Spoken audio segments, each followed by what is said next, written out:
guys, it's Writers Read!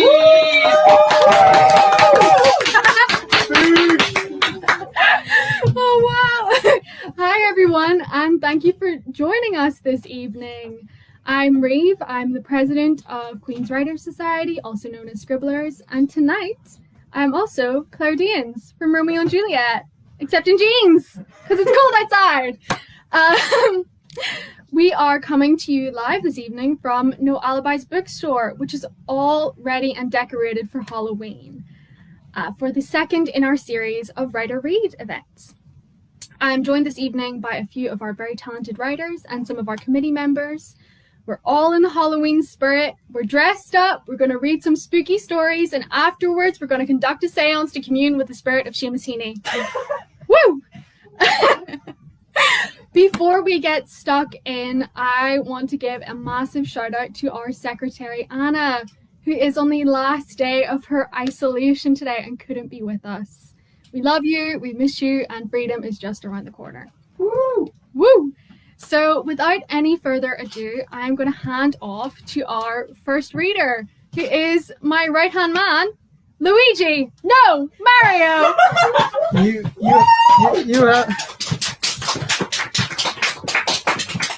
Ciao.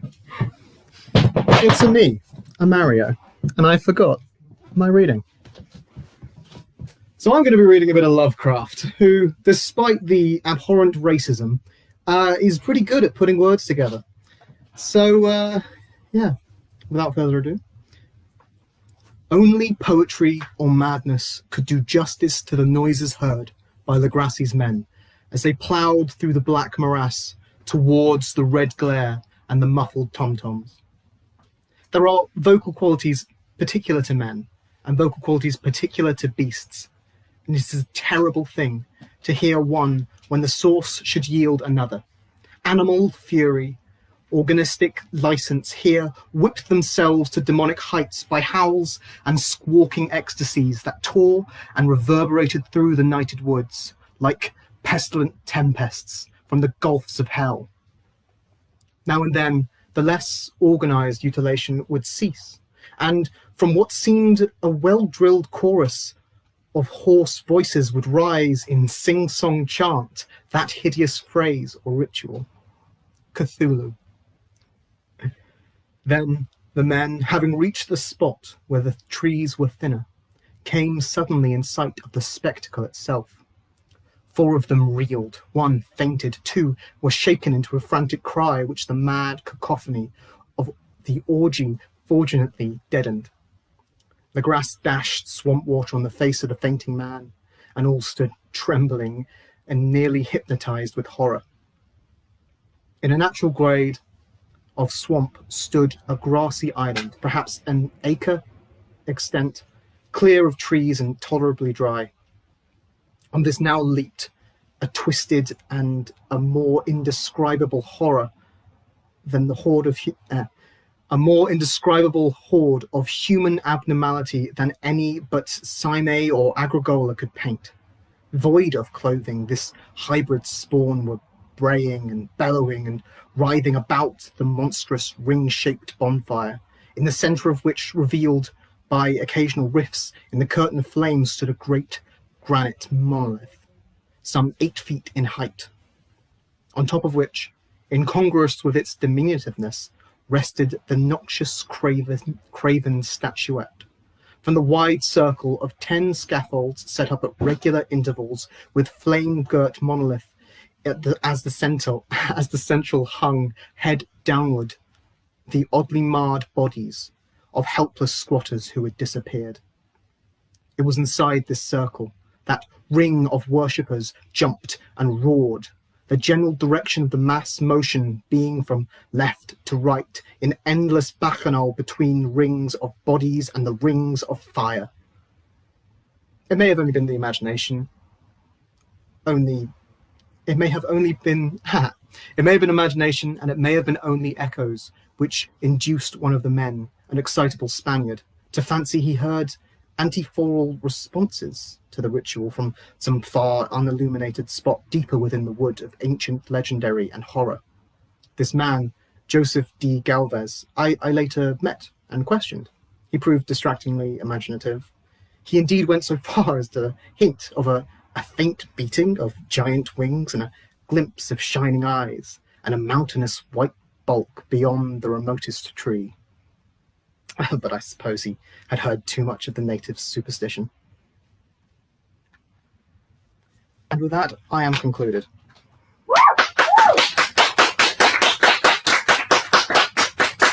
So next up is my brother, Luigi.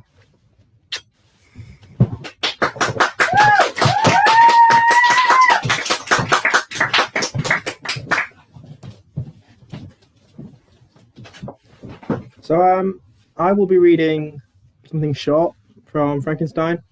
If I read anything long, I'd be out of breath. Because I know Mary Shelley does write long sentences. So I picked this book, essentially because it's the book that got me back into literature. And we'll see how it goes. It was on a dreary night of November that I beheld the accomplishments of my toils. With an anxiety that almost amounted to agony, I collected the instruments of life around me, that I might infuse a spark of being into the lifeless thing that lay at my feet. It was already 1 in the morning.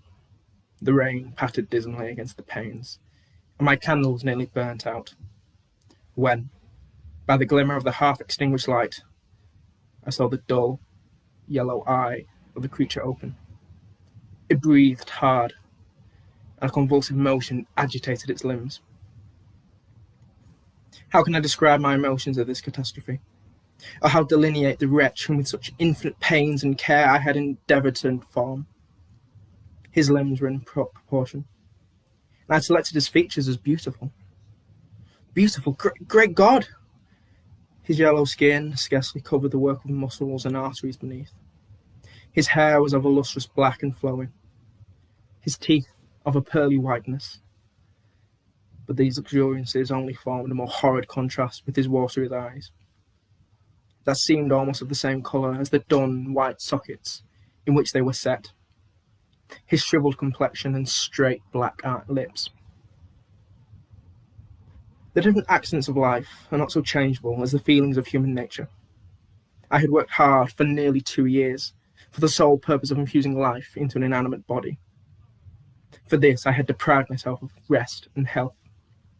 I had desired it with an ardour that far exceeded moderation. But now that I had finished, the beauty of the dream vanished, and breathless horror and disgust filled my heart. Unable to endure the aspect of the being I had created, I rushed out of the room, and I continued a very long time, traversing my bedchamber, unable to compose my mind to sleep. At length, lassitude succeeded to the tumult that I had before endured, and I threw myself on the bed in my clothes, endeavouring to seek a few moments of forgetfulness. But it was in vain. I slept indeed, but I was disturbed by the wildest dreams. I thought I saw Elizabeth, in the bloom of health, walking in the streets of Ingolstadt. Delighted and surprised, I embraced her, but I imprinted the first kiss on her lips. They became vivid with the hue of death. Her features appeared to change. I thought that I held the corpse of my dead mother in my arms. A shroud enveloped her form, and I saw the grave worms crawling in the folds of the flannel. I started from my sleep with horror. A cold dew fall covered my forehead. My teeth chattered and every limb became convulsed, when by the dim and yellow light of the moon, as it forced its way through the window shutters, I beheld the wretch, the miserable monster whom I had created. He called up the curtain of the bed, and his eyes, if eyes may be what they called, were fixed on me. His jaws opened, and he muttered some inarticulate words. While a grin wrinkled his cheeks, he might have spoken. I do not hear him. One hand was stretched out, seeming to detain me. But I escaped and rushed downstairs. I took refuge in the courtyard belonging to the house which I inhabited, where I remained during the rest of the night, walking up and down in the greatest agitation, listening attentively, catching and fearing each sound, as if it was to announce the approach of the demoniacal corpse to which I had so miserably given life. Thank you.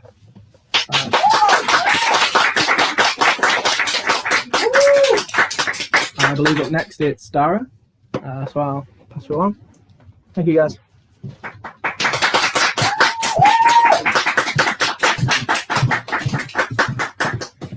Hello. Hi. I'm Dara. This is something I wrote myself. In hindsight, the mustache may have been a mistake, but at least it's better than Mario and Luigi's. Commit to the bit, lads. Is everyone sitting comfortably? Yeah. This is a fairy tale, but it doesn't start with once upon a time. Instead, I want you to imagine that you could be somebody else. Somebody younger, somebody different. Would you like to be somebody else?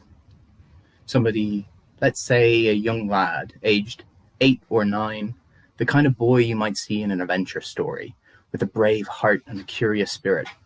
He loves his mummy and his daddy, his little sister Michaela, and his dog Scotty too. Would you like the chance to do this thing called life all over again, if you could be this boy? The boy's name is Sammy. Your name is Sammy. You are Sammy with a cute little round face that hasn't even thought of facial hair, a love of the sea, and a strong desire to eat chocolate for breakfast, lunch, and dinner. Now, your mammy's dad, you call him grandfather, is the last living titan, a giant who is muscled and hardened in the place where others his age are soft. He still rides horses every morning and goes fishing every weekend on his boat. So he's a bit distant, really. But you love it whenever you get to go to his house. You pet the horses, walk to the ocean, and see the boats. On one particular visit, he even told you a bedtime story. It was a very exciting night.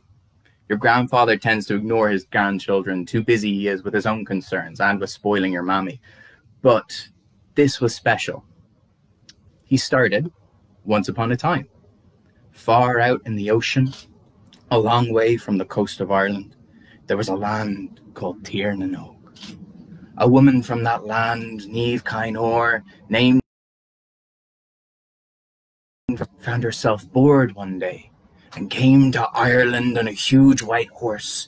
When she arrived, she fell instantly in love with the strongest warrior of the Fianna, Oisin McCool, son of Fionn. She took him away from Ireland, this beautiful land, to a place where no one ever dies and where the young stay young forever. But Oisin, he grew tired of paradise, and he wanted to return home to his father, to the warriors of the Fianna. And he did, Sammy. He decided to come home. He trailed off here, so you prod and ask, what happened next, grandfather? Your grandfather looked at you and said, I'll finish the story for you another time, boy. For now, you need to go to bed. You couldn't sleep that night. This was the first time he truly paid attention to you. The second is this weekend. After much pestering from you and your mammy, he's finally decided to take you out with him on the boat. This has never happened before, and you love the sea, so it's a pretty big deal. It's been a few hours now. The cloudy sky above you has darkened, and a falling mist surrounds the little white wooden boat he's taken you out on. You're feeling cold, so you say, I'm getting cold. We're almost there now. This is news to you. You're going somewhere? Your grandfather looks up again and asks, what do you know about the fairies? You say, Mummy told me about the fairy forts when we were climbing the Sugarloaf. She says they live in forts just like it all over Ireland. Your grandfather says, well, that's your mother for you. She never paid much attention to my stories. Let me tell you a secret. The fairies, they don't live in those forts anymore. You respond, then where do they live? Your grandfather smiles at you and taps the side of his nose. You look around now, and in the distance you see an island. Suddenly appeared from the fog. It's dark out, but the beaches on the island seem to glow orange through the navy mist. You look left and right to see where this island came from, but its coastline stretches on out in either direction, out towards the horizon. And past the glow of the beach, you can see nothing but darkness. What is this place, grandfather? The home of the fairies, of course. Where else? You help your grandfather pull the boat into the shore, but it's easier here than back home. The water is still, and there's no breeze to speak of. Tall torches stand on long wooden poles spread out along the sands. The beach is quiet, the sand perfect and warm. You ask, have you been here before? The old man grabs your hand and leads you along a path treaded in sand, framed by torches. You could swear this path wasn't there a minute ago. He says, the people of this island have been a friend to me. I hope they will be friends to you too. Ahead of you lies a dark forest, the trees so tall they block out the view ahead. Your grandfather grabs a torch from the sand and breaks the long pole off with his knee, quite sprightly. He hands you the torch. He says, now, these woods are dark, but if you keep the light on us, you'll be safe with me there. Trust me. He leads you up to the edge of the woods, and the torch's light seems cut off by the dark. Above you, no slivers sneak through the cracks in the branches. You walk into the thicket together, and instantly fall to total darkness. All you can see are the few stones at your feet, and the trees marking the sides of your path. There is no breeze as you walk through together, but goosebumps rise along your back, your arms. But they come not from wind or cold, but from the quiet. A low, dark quiet hanging over the both of you. But the woods themselves are not silent. There are rustles in the branches. You say, I want to go home, grandfather, but he shushes you and clenches down on your hand. Your palms are sweaty. You feel a waft of air brush your ear. There's a scent on it, a wet, sweet scent that almost smells of chocolate. There are noises on this new breeze. You stop for a moment, closing your eyes to listen. The noise is light, and it's hard to keep a grasp on it. But it's unmistakable. It's a voice. No, voices. Light glints off a small shape in the dark, and your hand's grip on the torch begins to slip as the words grow louder, clearer, speaking at you, asking you to run. Your grandfather screams at you as your torch hits the pavement and extinguishes instantly. He drags you behind him and you try to catch up, but he wrenches you along, pulling you up after his feet catch on the roots. But you won't trip. You can't trip, not now. Your grandfather pulls you deeper and deeper into the forest. The trees are clearing ahead. A light, faintly, it spills through the brush in front of you. You're nearly there, but the voices are following you. Their breeze warmer and warmer. They whisper and giggle. In the new light ahead of you, you see the terror on your grandfather's face. And the voices become clearer as they begin to scream, help, help. You break through the thicket and are blinded by the light of the clearing. Vision blurred, you bring your free hand up to wipe your eyes, but you feel a harsh hand on your shoulder, and the ground rushes to meet you. Behind you, through hazy eyesight, you see your grandfather, standing as tall as you've ever seen him. No, taller. He pushed you. Your eyesight clears, and you see where you are. It's a circular clearing made of strange standing stones, carved over in tiny ruins. In front of these stones lies a steep cliff. Looking up, you see a mountain. Ba-dum! A huge noise shakes the ground in front of the mountain. Ba-dum! The noise repeats. Ba-dum! Ba-dum! The ground begins to shake. The rocks in the cliff's face begins to jostle and fall with the loud shaking noises. The tremors increase, sending vibrations all over your body as you lie on the ground. The cliff cracks and splits open into a huge chasm, buffeted by stalactites and mites. A hand shoots through the mountain's toothy mouth, and the hand looks dead. Broken skin hangs from it with no blood pouring out. Its nails are long and sharp, chipped along their sides. They, more than anything else, put the fear of God into you. You try to pull your head away from those nails, but your eyes cannot be torn. They stay on the beast as it emerges. Its shape is human, but bent, doubled over on itself, walking on all fours. Its skin is a pale, dead color, and as it bends over, you can see its hair, long, graying, yellow hair, dirtied and clumped and curled. And its eyes are in its head are two black eyes sunken in the shadows of the creature's brow. It opens its huge mouth, revealing long, spiky teeth, and with a surprisingly gentle voice, it speaks. You've returned to me again? As the creature walks towards you, it stands up and seems to shrink. Your grandfather responds, and you turn to him. My love, it pains me to see you like this. It speaks again. And why should I hide my shape for you again? What use is it when you stay out there in that blasted world? I'm not ready to return to you, Neve. There's still so much life to live out there. The creature moves, casting its shadow over you, but you can't look at it now. It responds, So you leave another bastard child for me and escape back to the world again? Your grandfather says. He's a good boy. Kind. You'll have your fun with him. Your mind reels. This is what your grandfather has to show you? You look for any other possible reason you could be here. Grandfather has to be playing a trick on you, some practical joke. Any moment now, your mother will jump out from behind the trees, pulling a party popper and yelling surprise. With all your courage, you ask him, what's going on? But your grandfather doesn't even look at you in response. I'll see you again, Neve. He turns to leave, ignoring you, and as he walks away, something changes in his gait, like one of his legs are shrinking. But you don't notice for long as you feel the sensation of something sharp and broken running across your back. The gentle voice begins to hiss in your ear, transforming itself into something jagged. And what's your name, little boy? Come along with me now. Your new mummy has a home for you here. You feel 4 sharp, piercing pains along your right arm, and you turn to see the creature's nails pierce through your skin, each incision more painful than the last. But nothing comes from these wounds, no blood nor water.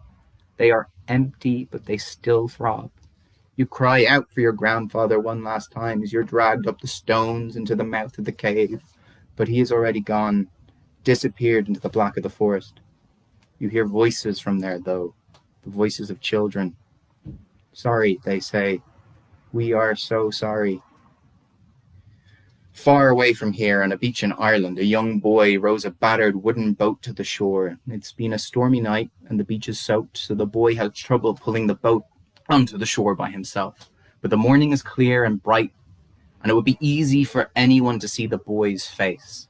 A cute, round face that hasn't even thought of facial hair yet. The boy, he emerges into the beautiful dawn. This boy, he has your face. He has your life. Sammy smiles and heads home to his mammy all on his own. There's a lesson here for you all. Never trust your elders. Thank you. Sorry, it's a bit long. Alex is up next. Another round of applause for Alex.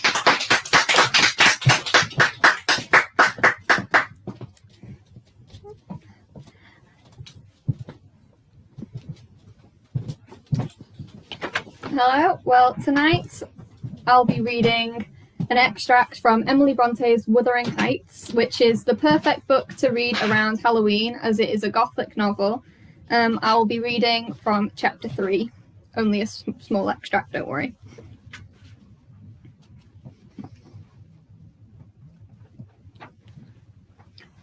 Presently, the whole chapel resounded with rappings and counter-rappings. Every man's hand was against his neighbour, and Branderham, unwilling to remain idle, poured forth his zeal in a shower of loud taps on the boards of the pulpit, which responded so smartly that, at last, to my unspeakable relief, they woke me. And what was it that had suggested the tremendous tumult? What had played James's part in the row? Merely the branch of the fir tree that had touched my lattice, as the blast wailed by and rattled its dry cones against the panes. I listened doubtingly an instant, detected the disturber, then turned and dozed and dreamt again, if possible, still more disagreeably than before. This time I remembered I was lying in the oak closet, and I heard distinctly the gusty wind and the driving of the snow. I heard also the fir bough repeat its teasing sound, and ascribed it to the right cause, but it annoyed me so much that I resolved to silence it, if possible, and I rose and endeavoured to unhasp the casement. The hook was soldered into the staple, a circumstance observed by me when awake, but forgotten. I must stop it nevertheless, I muttered, knocking my knuckles through the glass, and stretching an arm out to seize the inopportune branch, instead of which my fingers closed on the fingers of a little, ice-cold hand. The intense horror of nightmare came over me. I tried to draw back my arm, but the hand clung to it, and a most melancholy voice sobbed, "Let me in! Let me in!" "Who are you?" I asked, struggling meanwhile to disengage myself. "Catherine Linton," it replied shiveringly. Why did I think of Linton? I had read Earnshaw 20 times for Linton. "I'm come home. I'd lost my way on the moor." As it spoke, I discerned obscurely a child's face looking through the window. Terror made me cruel, and finding it useless to attempt shaking the creature off, I pulled its arm on the broken plane and rubbed it to and fro till the blood ran down and soaked the bedclothes. Still it wailed, "Let me in!" and maintained its tenacious grip, almost maddening me with fear. "How can I said at length. "Let me go if you want to let me in." The fingers relaxed. I snatched mine through the hole, hurriedly piled the books up in a pyramid against it, and stopped my ears to exclude the lamentable prayer. I seemed to keep them closed above a quarter of an hour, yet, the instant I listened again, there was the doleful cry moaning on. "Begone!" I shouted. "I'll never let you in, not if you beg for 20 years. "It's 20 years, moaned the voice. 20 years. I've been away for 20 years. Thereat began a feeble scratching outside, and the pile of books moved as if thrust forward. I tried to jump up, but could not stir a limb, and so yelled aloud in a frenzy of fright. To my confusion, I discovered the yell was not ideal. Hasty footsteps approached my chamber door. Somebody pushed it open with a vigorous hand, and a light glimmered through the squares at the top of the bed.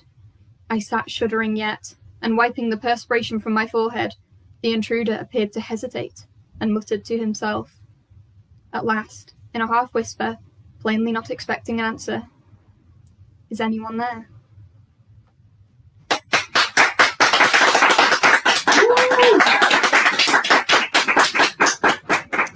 If you want to read any more, you know where to come to get some copies of Wuthering Heights. And up next, we've got the amazing Faye.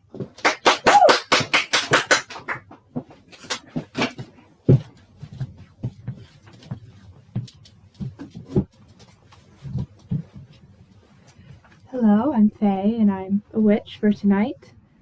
And I'm reading a personal prose that I've written myself called Trócaire. I'll read it off my phone, so please excuse glaring down. Last spring, you shot a rabid fox on the edge of your neighbor's farm.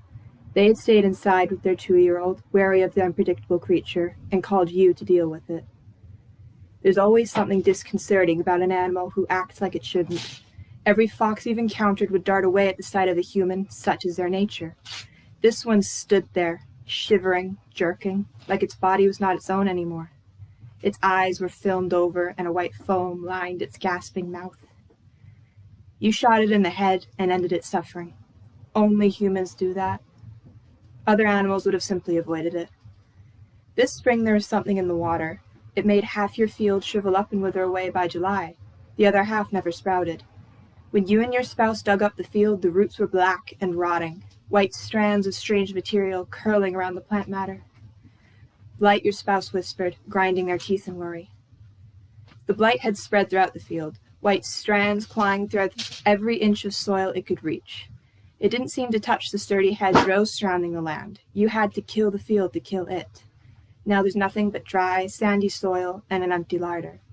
It's an anxious lead up to winter, and you dread what will become of it. You remember your grandmother, who raised you in the absence of your working parents. She told you she was a druid in her past life, but you weren't too sure if she was serious. She'd always wink after saying it, like it was a joke you weren't in on. There is the story of an old god, one who held domain over the farmlands of this town and the edges of the forests surrounding it. Strange creature it is, doesn't care for worship like others. Made from the souls of all the creatures who died in its territory. Used to be you'd make a little doll, wrap it in a cotton sheet and bury it in a field that had gone bad. If you did it right, it would appear to heal the land, show mercy to those who needed it. The effigy needed a piece from something that had recently died. It was the god of death as much as it was life, and you had to burn the leaves of its favorite tree to garner its interest. So, in desperation and the itching ache to do something, you listened to the memory of your grandmother. The small figure lays quietly in a shoebox-sized grave. Its cloak wasn't made from cotton, but rather from an empty feed bag. The skull of a recently butchered chicken is tied to the body with twine. Half its beak is missing. A scar from one of the big feed bins had fallen on top of it. Your spouse had hand-fed it while it healed. Now it's cooking in the oven with what little fresh vegetables are left. You burn the effigy with elderberry leaves and watch as the smoke wisps up into the sky. The air is sharper than it was last week. The beast of winter is crouched now, ready to spring on the town at any moment. You fill the grave and try not to let impatience stamp down anticipation. For all her faults, your grandmother was not a liar. But it's late and dinner's almost ready. No time to waste hoping when the grumbling of an empty stomach brings a twinge of anxiety to your chest. That night you find yourself in a field. Your field, the one outside your window. But you look back at the house and can see the outline of two people sleeping in the bed you share with your spouse. There's a haze to your thoughts, a veil separating the panic and apprehension from the rest of you. It claws at the barrier, all shrill-voiced and afraid. All you hear is the dull thud of your heartbeat. Behind the stone wall stands a mass of shapes. A burlap cloak is draped over its body, and a hand rests against the rocks, blunt thumb brushing against the moss. As you watch this creature, you realize with a dull jolt that it doesn't have a head. Hundreds of white animal skulls catch the moonlight, the sharp teeth of foxes, dogs, cats, and badgers, beaks of chickens, turkeys, hawks, ducks, and quail, the curved horns of sheep, crows, and goats. The massive blank sockets of horses and donkeys stare blankly forward. Despite the lack of eyes, they see you. Noise comes from the creature. One could say they're speaking, but nothing moves to indicate it. Sound rattles through sun-bleached teeth, hollow eye sockets humming with darkness. May I enter? You blink, not registering the question at first. The animal fear, the screaming instinct that recoils at shapes in the dark, tells you this is something wrong, that it is a threat, and you should have never listened to the old crone. But there is no violence in the voice that curls over the stone wall. It is not a kind voice, but you never expected it from a creature such as this. It would have been a god if it cared for such things, but a creature born from the bones of animals, both wild and domestic, has little need to be worshipped by humans. It has a voice as unbiased as the crashing ocean waves and silent stars above. It is the cold rush of muffled panic that you realize this. Your fate has no effect on it. Your life has little bearing in the eyes of eternity. You listen to the faint encouragement the memory of your grandmother gives you, and you nod.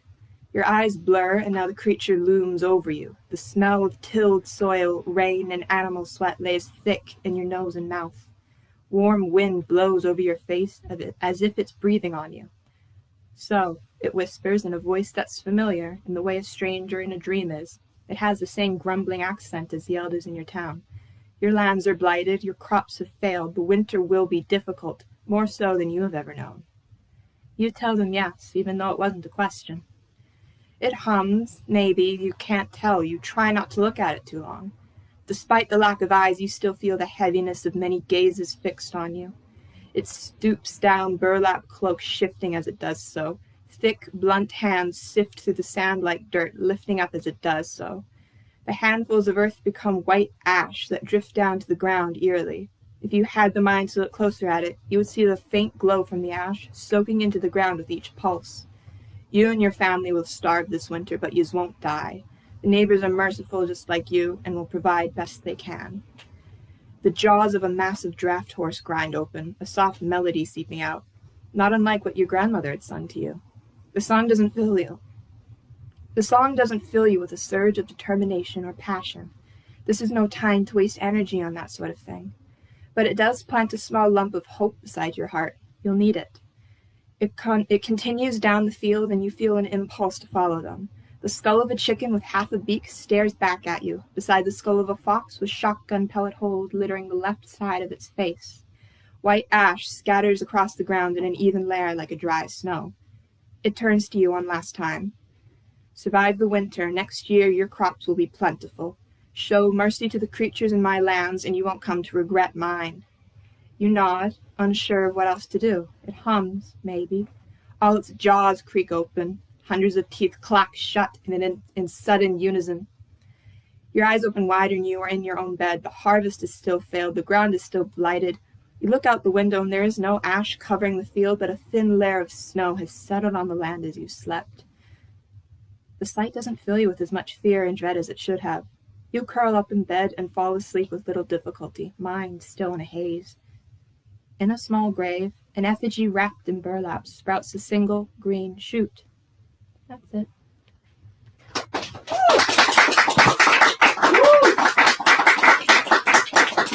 And now it's Caitlin.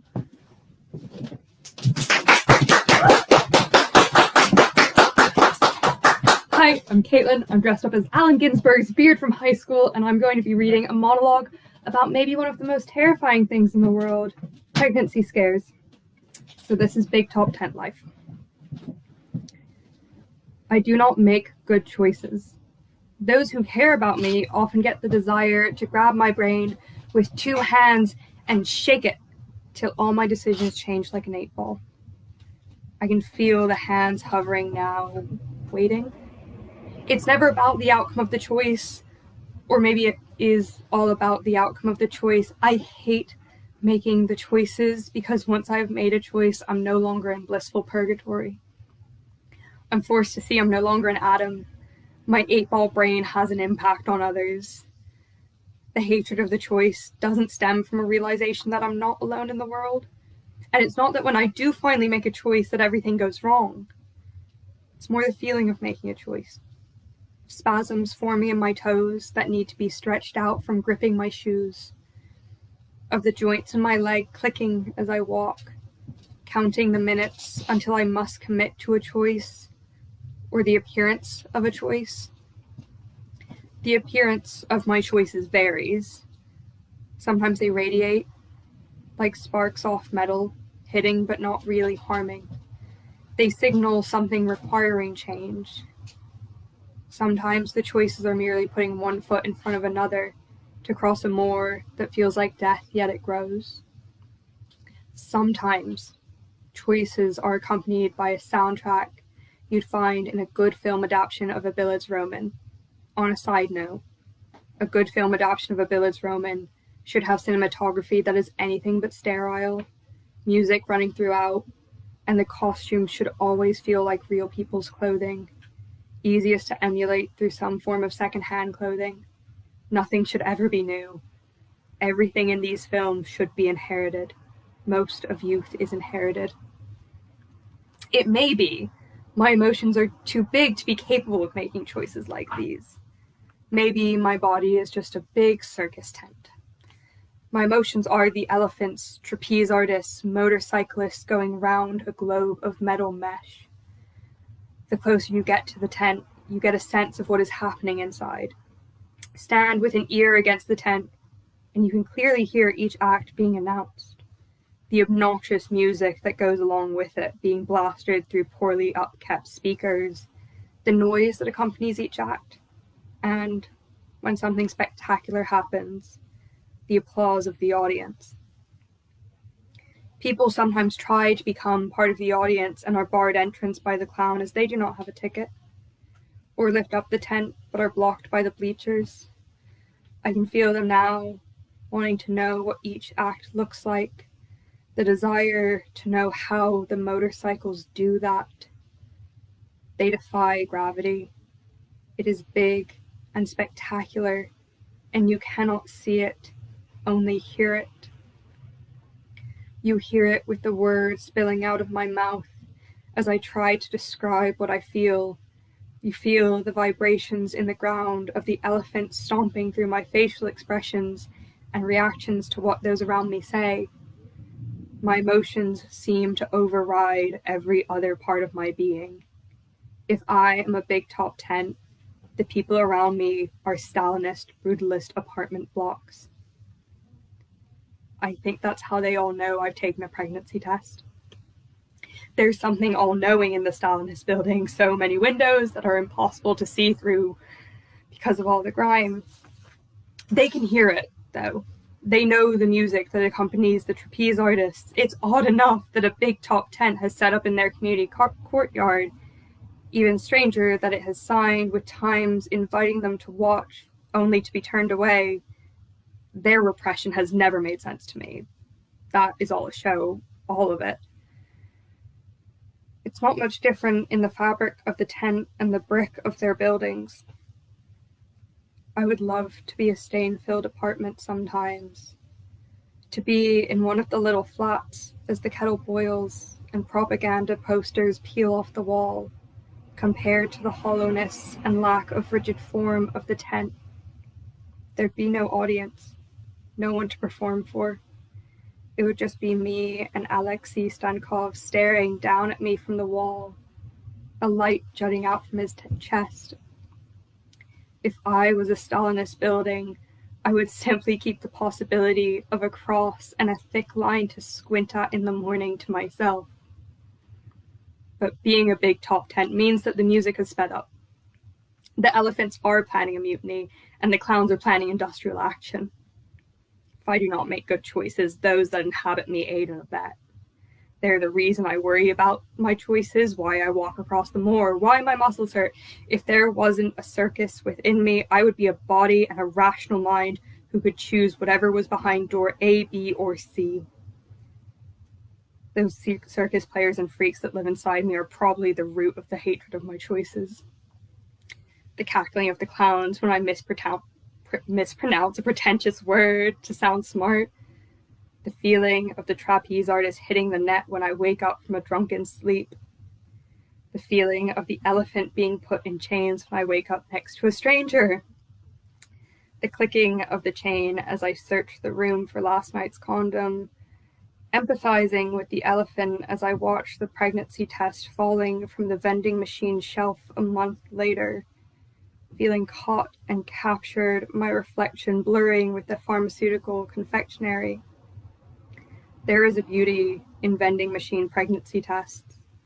A vending machine has no sense of morality. It won't judge you when you buy prenatal vitamins or the pill next time you frequent it. That was an hour ago. I waited all day to pee on the stick. I waited till it was 10 to 8 and I was running late to put on the signposted show. Every performer got their chance to come out.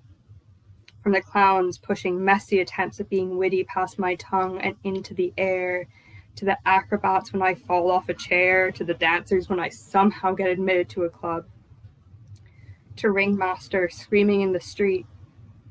I do all this until I'm back in my flat, dark and messy and cosmetics scattered around the desk, as if I was a trick rider racing out of my caravan, getting ready for a final bow. That could have been my last show. I go to sleep in the sparkly top and the tights I went out in. I wake up at 5 in the morning with my bed covered in glitter. I go to wash the makeup off my face.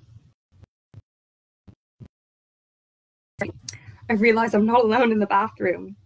I look down at the toilet lid in the flash second before I see the result. I begin praying to St. Julian. I tell him I'll take the pink pills again. I'll stop changing the colors of the stripes of the tent. I'll make it brown and beige again. I'll soon warp and warble into one of the brutal apartment buildings if he only saves me from more prayers to him. I pray that I only need him for protection of my circus.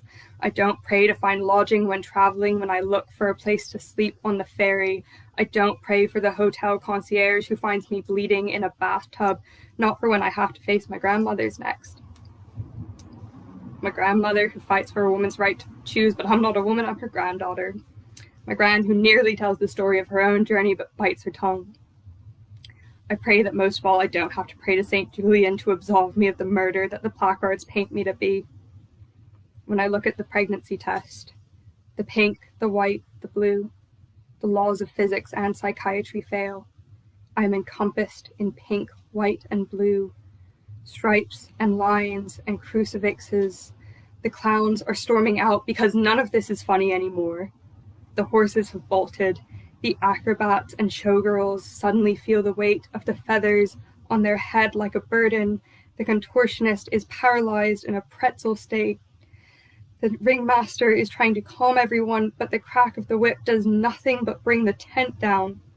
I rip a hole in the tent, and I can feel them peering at me out of the sooty windows, wondering what the courtyard commotion is.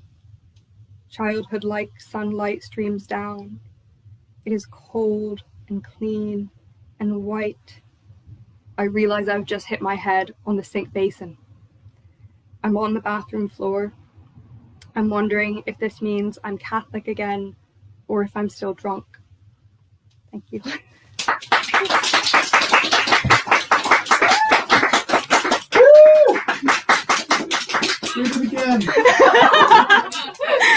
And to round out the night, we have our lovely president with us once again to read a Kipling poem.